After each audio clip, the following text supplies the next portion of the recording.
السلام عليكم، كنتمنى تكونوا كلكم بخير وعلى خير. مرحبا بكم معايا في قناتي وقناتكم رحمة تيفي.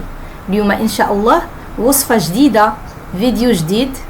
غادي نصاوبوا واحد الماسك ديال القهوة اللي كيصلح في هذا الصيف، اللي كيفتح البشرة وكيقضي على التصبغات والكنف وحب الشباب.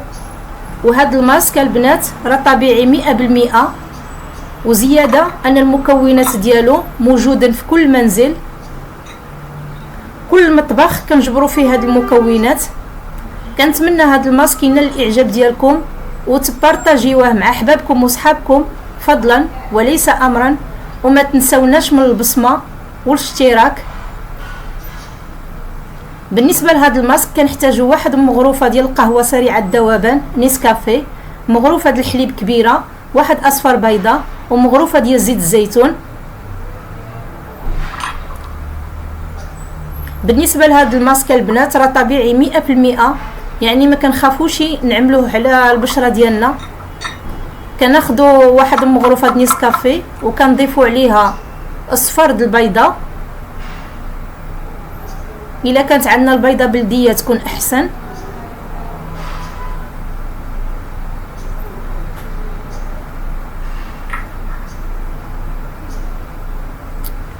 وكنضيفوا واحد مغروفه ديال الحليب، مغروفه كبيره عامره.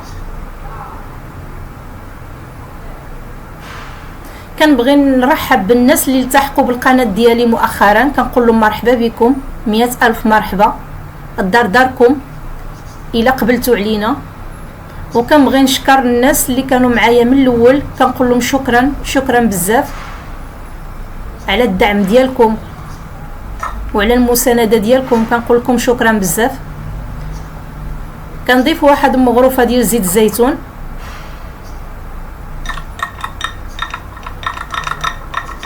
وكنجزو العناصر مزيان حتى كيتخلطوا لنا مزيان. بالنسبه لهذا الماسك البنات راه امن، كنوضعوه على البشره ديالنا وكنوضعوه على اليدين وعلى العنق.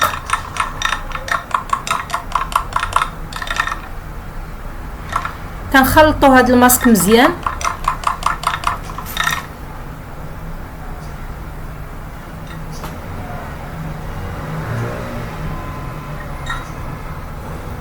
وكنوضعوه على يدنا اولا على البشره ديال الوجه ديالنا والعنق بهذه الطريقه.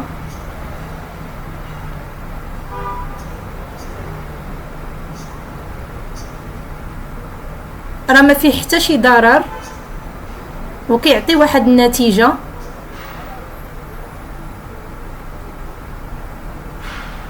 وكنخليوه من 10 دقائق حتى لربع ساعه، وكنغسلوا وجهنا بالماء دافي والصابون اللي معودين كنغسلوا به وجهنا.